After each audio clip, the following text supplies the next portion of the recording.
troops to go to Compiègne Forest because I want everyone to know that the Americans were back.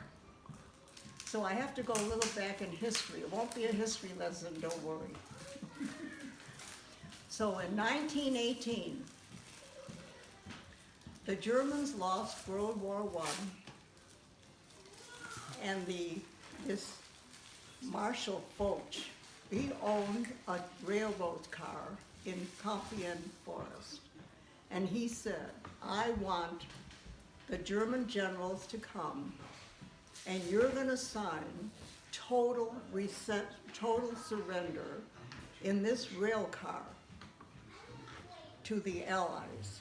So the German gentlemen came and they signed it. And this is 1918.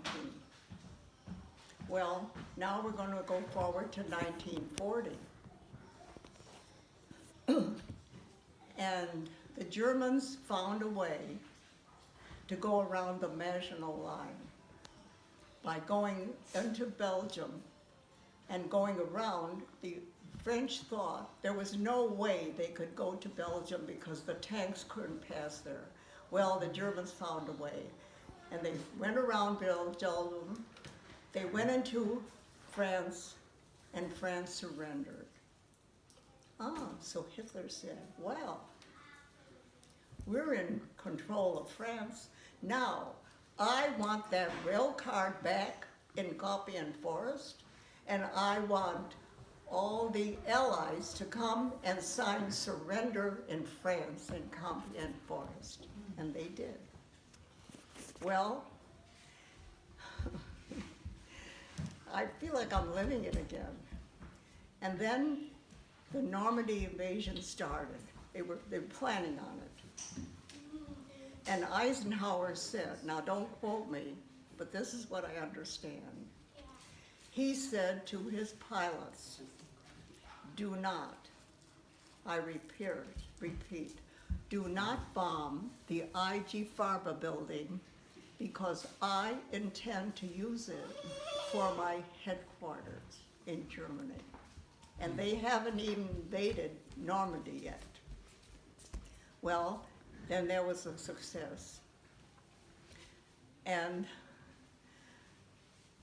in 1945, I'm getting back to where I started. 1945, the Allies invaded Berlin and took over. Meanwhile, back at the ranch, there's Reva back home. And they invaded in May, and this is July of 45. And they put me on a troop ship to go back to Germany. And on this troop ship, it was called USS General Black. I can remember that name, like nobody else's name. And it looked to me like a converted ship that had been a luxury liner. And on this ship were about 700 men and 30 women. And what they did was there a little section in the stern, it's like a balcony, and that's where I slept. They had 30 hammocks, and my trip across the ocean was in a hammock. I don't know how the men slept. And I remember on the ship, the captain saying, don't jump overboard. Don't jump overboard and don't throw anything overboard because the seas were not safe yet and they were afraid someone would see our debris.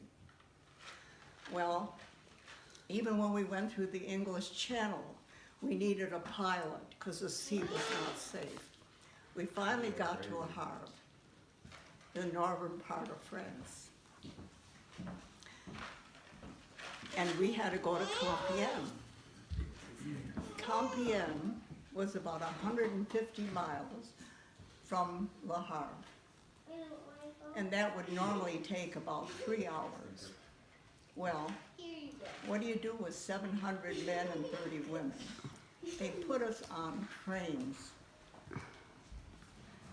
And on the train, we were given 10 in-run rations. I don't know if you're familiar with that. What it is like a candy bar, and it had 10 meals on it. And it took us 2 days to get to Compiègne. And I don't remember being hungry, so it must have been just fine. Well, we get to Compiègne, and I've been there 2 days. I couldn't wait to take a shower. And it was all tents, just a makeshift thing, because remember, they just hadn't been there more than 2 months. And they said, I said, is there any way I can take a shower? They said, sure. So I went to this place, and I looked up, and here was a guy with a hose, and he was squirting me, and that was my shower. Well, then I was sent to Berlin, and I lived there and worked in the Judge Advocate section for a whole year and traveled around. And all I really want to tell you was, every day I would get up and say how lucky I am that I'm an American, because I was in the Army of Occupation, and that's the worst condition to ever be in. And that's it.